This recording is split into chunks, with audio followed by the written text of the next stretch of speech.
Hello and welcome. Another edition of Coach's Corner. Each and every week, try to take some time, spend with some coaches, all levels, all divisions, to help parents and athletes make better informed decisions. And today we are going to be speaking with the head coach, LSU Shreveport, NAIA national champion, but more importantly, a storybook season, 59 and 0. You may have read about it.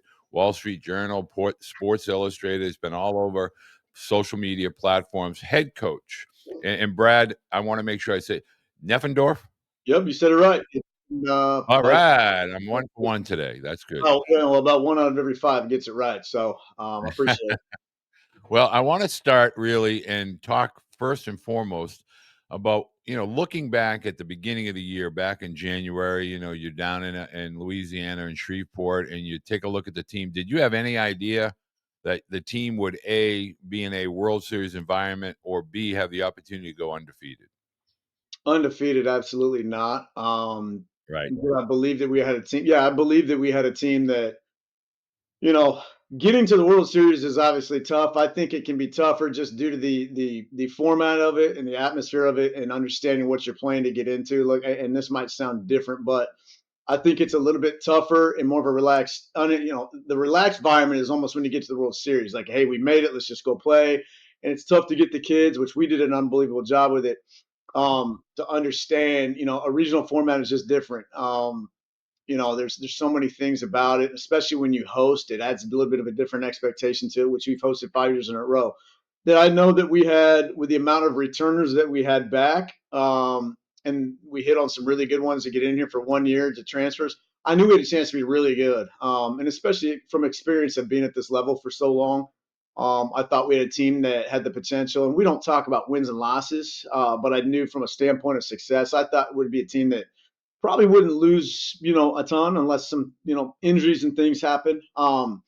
But 59 and 0, no, I never, even when we were continuing to win, it's not that I'm sitting back expecting us to lose one, but you're every day you're going, oh, a couple things have happened to begin this game. Maybe this is it. So, no, it was a crazy year, but, obviously a really rewarding and recognized year for these guys. Let's talk a little bit about. I want to talk. Parents don't have a really good idea when we talk 4-year schools. We hear NCAA, D3, D2, D1, transfer portal settlement, but NAIA has really exploded. And I would love for you to cover some of the things that are different between NAIA and NCAA as far as contacting student athletes, recruiting student athletes, and obviously the scholarship dynamic to NAIA. Well, I'll start with this. The world that we live in now is completely different than the world we lived in 8 years ago. At this level, it used to be a situation where you didn't have a choice. If you left, for the most part, 90%, maybe higher than that, if you left an NCAA school, you really didn't have a chance. If you academically messed up, you didn't have a choice. You were going NAI. And there's been some really big names that have been at this level, and there's still some really big names. Um, one of the differences, if you want to look at contact period for us, it doesn't matter. We can talk to a kid when they're, and I hate to say 8 years old, and we can communicate when they're 8 years old, like some of these are, but it's a little bit different where we don't have contact periods. We don't have a signing date. We can sign them whenever we want.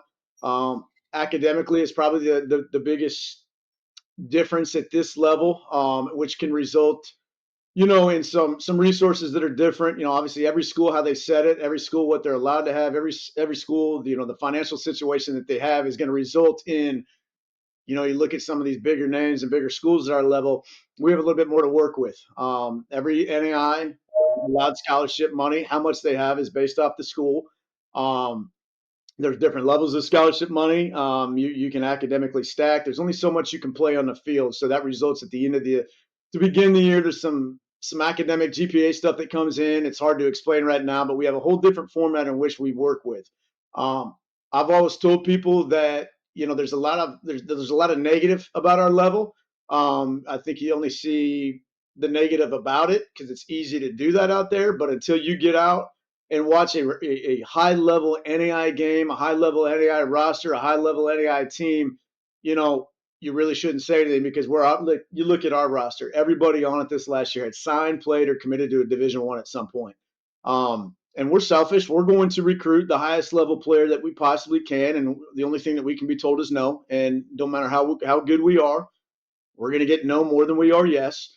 But our level with the portal and the NAL and all these different things that have come out with the NCAA, we actually are starting to get some kids that impact us. Where the NCAA it's they're so relied on that portal. It results in us getting some names and some players that could go Division 1 that we would have got a few years ago that we're starting to get. And I think it's one of those deals where they're sick and tired of just dealing and sitting back and waiting. And finally, it's like, hey, I'll just go to a small college that has national recognition, that has been successful, that has had drafts, that has had free agents, and I'm going to get a chance to win and a chance to play.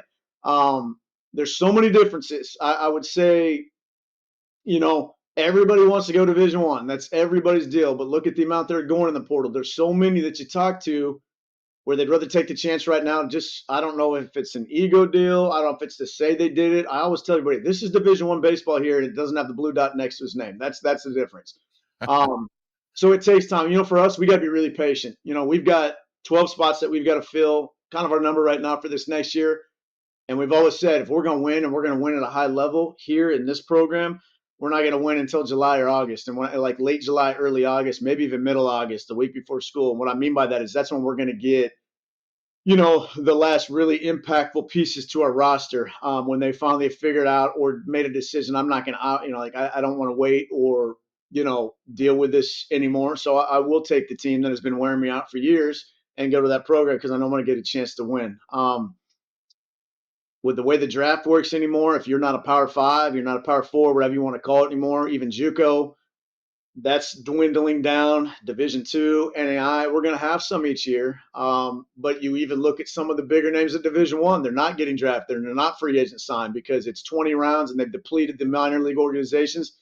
Independent balls is a route now. And the reason I bring that up is we've already had 6 signed independent ball right now, from the Frontier to the Pioneer. And that's where the affiliate program, affiliate organizations are doing a lot of signings right now. That's the easiest route for them to go. So when you look at the Division 1 route, people look at it for many different reasons that might not even work out or benefit them in the end. So just the education process, there's so much that goes into it that parents really like. I would say coaches and parents have to do a little bit more of a job researching. To inform their kid or their player in regards to the differences to make a better decision. Otherwise, they're going to deal with 5 to 6 different transcripts of going back and forth between different schools. And that's something that I don't want to deal with. We have to, but it becomes, it's just there's so much that goes into it. I don't even know if there's enough education that can go on throughout the country. And you talk to these Division 1 coaches anymore, they're sick of dealing with it. Their quality of life isn't great. They could bring a kid in and have a great year with them. All of a sudden, if it's a mid-major, now that kid say, "I'm going to the portal because I'm taking NIL money at this power school," which that's the name of the game now. Man, it's just there's too much for me to even talk about it to educate somebody that's listening, other than what I have already. The the biggest thing that my takeaway that the statement that you made, it's Division 1 baseball without the blue dot. Now that's obviously the logo, NCAA, but I want you to talk about that. It's the talent level now is dispersed all throughout all levels of college baseball, not only at the NCAA level and JUCO level, but NAIA now. They're getting a lot of athletes. The talent at the NAIA has always been good, but it's even better now. So it's being spread out, major league draft, reduction of rounds, portal, all of those types of things. But now more than ever, you're getting the gritty, hard-nosed caliber athlete that says, I'm gonna work hard for my opportunity and make my career matter at LSUS. Yeah, I mean, if you look at our roster, like I said, everybody signed, played, committed Division 1 at some point for the most part. Um, we have some that are in this program because academics have they failed to meet a requirement from either graduation at a 2-year institution, a junior college, or they didn't make progress towards a degree, or it's a semester issue. Even COVID is still affected, and it's kind of getting it's for the most part out of its way at the NCAA. But for us, we granted 2 years back because the NJCAA did. We're the only level that did that. So we're still kind of getting some of those guys out. So it's led some guys that have a year left. They could come play at this level. Um, our third baseman, first team All American, Conference Player of the Year, was signed to Division One. A couple classes prevented him to. Our center fielder played at the Division One level with 20 some starts last year. You look at our rotation on a weekend. We got a two-time first team All American. It's just signed to go to the Frontier League that was National Pitcher of the Year. The two guys behind that, our second and third guy, you know, both up to 96. One of them, one's right side, one's left. We had 6 scouts in the stands at our regional final game to watch one of them. And we get all, we're in a great location. So that allows us to provide some more things that others maybe at this level don't. But the roster, we're trying to, and this is one thing that I've said a lot here this last week. We don't need the best players. We want the best players, but we're trying to form the best team. We're not forming a roster. We're forming a team with the roster that we form, and that might result in us getting somebody that maybe isn't a Division One talent, that maybe works into being a Division One talent by the time they're done here. We're big on development. We get more time at this level with these guys in the fall. We have weeks. We don't have hours. So some of those things might benefit some of these kids because they've got to be able to prove it right away when they get to that, in the fall at a Division One or a Power Five Division One or a mid major. When here we get more time for them to kind of settle in and prove their worth, at the end of the fall before they come back in January. So yes, it is. We're trying to form a Division One roster that I believe can compete with a lot of different Division Ones out there. The resources are probably the only thing that we have very good facilities, but some of those facilities might be a little bit different. They're not different than a lot of mid majors. But some of the higher mid majors they are. Then obviously the Power Fours, Power Fives, whatever they want to call it now. We've signed some really good ones for this next year that had played Division One that are a class or two short. From University of Oregon to one that played at Virginia Commonwealth, VCU. I mean, I'm looking at my roster right now. We got a guy that had signed at Arizona State out of high school that had to go JUCO because of grades. Every story is different with the guys that we get here. But when you look at the really good rosters at this level, here's an example. Somebody could be a grad transfer and come to LSU Shreveport with their last year. A lot of them want an MBA anymore. Well, what people fail to realize, and I didn't until I got here, we've got the number one MBA in the entire country. So Oh, wow. somebody, and it's been ranked, a couple years it's still in the top 5, but many years it's been ranked the number one MBA in the country. And that's what most want anymore. And there might be some kids that have already experienced the Division One level, have had some playing time, but they'd rather do something different and win in their last year. We're still going to give it, a program that gets opportunity. We've had 57 guys in our program that have played some form of professional baseball, whether it's a draft to an affiliate, a free agent to an affiliate, an independent that worked into an affiliate. So we still check a lot of the boxes that these Division Ones are able to check. It's just a matter of, how these kids. I kind of call us the last house on the block. If you're going to come here, this is probably your last stop. Now, the one thing that we have been fortunate, and we've had a couple, and I'm fine with it. If a kid wants to come here, even though I don't want to deal with a revolving door roster all the time, if a kid wants to come here and he's got 2 years left and he can get eligible to end his career at a Division One, and we've been part of the development process that gives them enough time that they've proven at the college level and they want to go back, I'm fine with that. And with the new 5th-year deal coming out for Division One, we've got some kids that were 4-year guys this year that are not going to graduate. They have another semester, so they're not going to be able to go play Division One. We work that with kids. If they can come here and graduate in their 1 or 2 years, and they can go for that 5th year and go play Division One, I got no problem helping. I'll make the calls for them. So there's a lot of things that we're able to provide now that actually the NCAA might negatively affect us, but they do positively affect us with some of these things that are coming out. Where does the role of the high school athlete fit at LSUS with regard to, are you recruiting out of high school? Do you want them to do a JUCO and then come to you? How does that work as far as you and your staff is concerned? That's a good question. It's both. It's way more junior college and 4-year transfers for us because at this level, it's just kind of been the thing for so many years. And if you look back, kind of what I talked about back when, if you left an NCAA, you had to go to NAIA. Well, all the really good programs at this level were built off that, and high level junior college kids that didn't make academics. For us, I think it's a no brainer for us to get high school kids and for high school kids to consider this place. Because financially, the packages that they can get here, we're a state school. We cost $7,500 a year, and you can live wherever you want, housing wise. So, without food, you're looking at about $12,000 a year. Well, a high school kid, especially in state, with the TOPS money, Right. academic money, You piece that together, they might be at the limit of what this school allows you to give somebody. And I don't want this to sound wrong because money is all institutional aid. We might not even have to give him anything because the money's come from the same place. But their packages are unbelievable. The only negative to it, and we've taken some really good ones that maybe got passed up. There's a couple things to it. We're still going to have some very, more experienced, more physical, more mature, older guys that have been away from living with mom and dad for a while and on their own. And we know how that can go at times. So Oh, we've yeah. had really good ones come in here, and you try to explain to them in the process. Number one, you're going to have to be patient. All right, we'd love for you to play right away because the continuity that provides to this program and you guys over time, you learn the system quicker. You adapt to the system quick, over those years than the 4 year guy that we get in when maybe you're an older sophomore or a junior. But they've got to have patience because it'd be the same thing when they go to a Division One. They might have to have patience. They're not playing those guys as much anymore, living off the portal. So they're going to have to come in here. They're going to have to understand they're around a bunch of older wild animals that we're trying to help change some habits. And the good thing about this level, which is one thing that I didn't say that I think can really help some of these parents understand. We have a new rule at this level. You can play in 10 games. So think about a pitcher. A pitcher could make 10 starts, no matter how those starts went. If he does not go above 10 and he does not play in the postseason, the year does not count against you. Position players could come in. Yeah, a position player could come in here and play 10 games, make 10 starts as an example, have 4 ABs in each game. That's 40 ABs.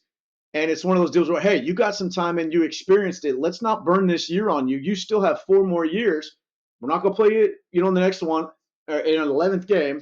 We're not going to play in the postseason. We'll travel you with us so you can experience it. But the year doesn't count against you, and you've already got a little bit ahead of the game. So that's a rule that actually benefits us that they just changed 3 years ago. So there's a lot more positive coming out to our level that if people could understand it. I mean, we've had guys that have been injured, man, that have had a ton of time on the pitching side as an example, and they weren't past that 10th game yet. It's great for them. The only thing from an academic standpoint is you get 10 full-time semesters at this level to complete 4 years of baseball. There's just ways that, you have to look at that with academically going forward. There's a lot of positives to this level. One of the things that, I talked to Dave Serrano. He played in your regional. He's at Johnson now. A lot of baseball people, are starting to become more aware and recommending NAIA baseball across the country. Now, you being in Louisiana, that's kind of a southern climate baseball hotbed. Talk a little bit about, do you go outside of that southeastern area to look for athletes, maybe colder weather states, Chicago, New England, Mid Atlantic, et cetera? You're, anybody that fits an NAIA program can come from anywhere. It's not just your backyard there in Louisiana.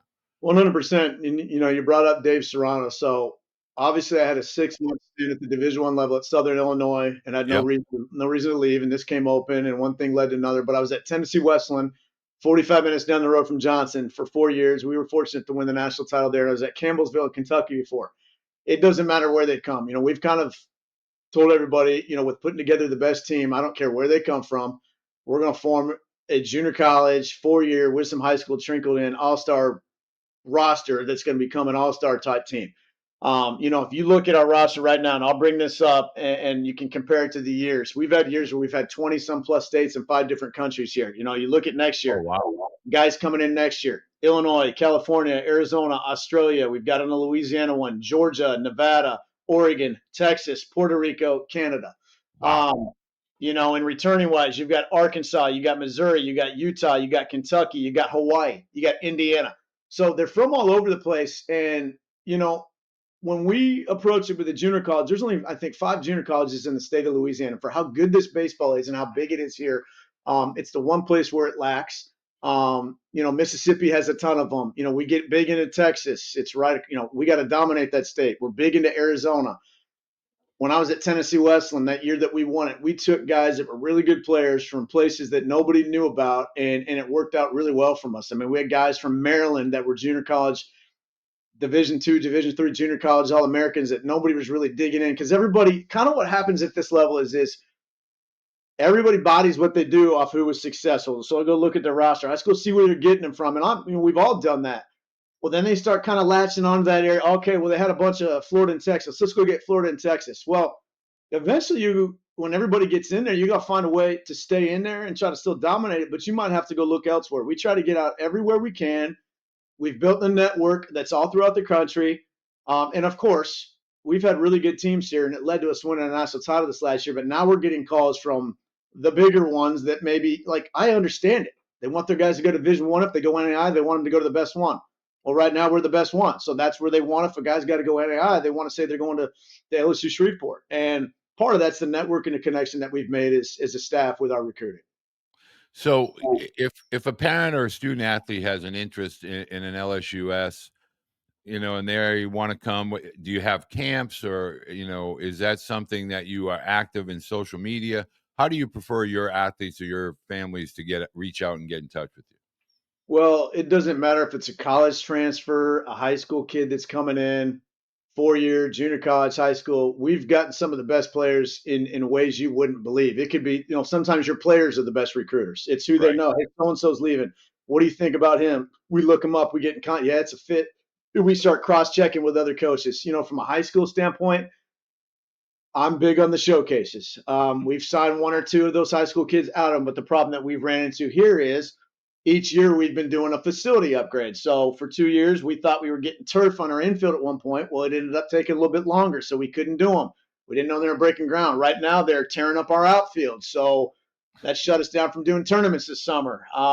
We put in the new clubhouse at one point here, which that shut down some of it. COVID was a factor at one point. So that's been big for us. But when you look, some of the best players that we've gotten have been late in the summer that have made a real big impact here. That Division One didn't work out for them. They're away from their coaches now at the junior college level. They just emailed us. So then we go and cross check it. We look them up, and it happened to work out. Coaches call us, high school coaches. It's text, it's email, it's call. And when the name starts getting out there, it's easier to realize, all right, hey, this is one of the top teams at that level. Let's go get a hold of them and see what we can do. So it is a combination of any way possible that you can think about how we've gotten a player. I mean, you name it, it's probably happened.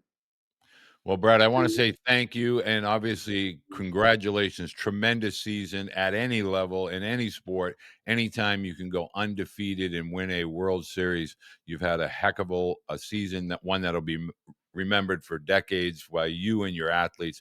But best of luck in the fall. If we can ever be of any help, please reach out and let us know. Parents going to have all of LSUS information, Brad's contact information as far as email and so forth. We'll have that in the description in both the podcast as well as the video, both the long version and the shorts. Brad, thank you so much for taking the time to join me today. Great. Thank you very much for having me on, being patient with getting me on here. Thank you very much. Absolutely. No problem. Thank you, Brad. Take care. All right, Captain.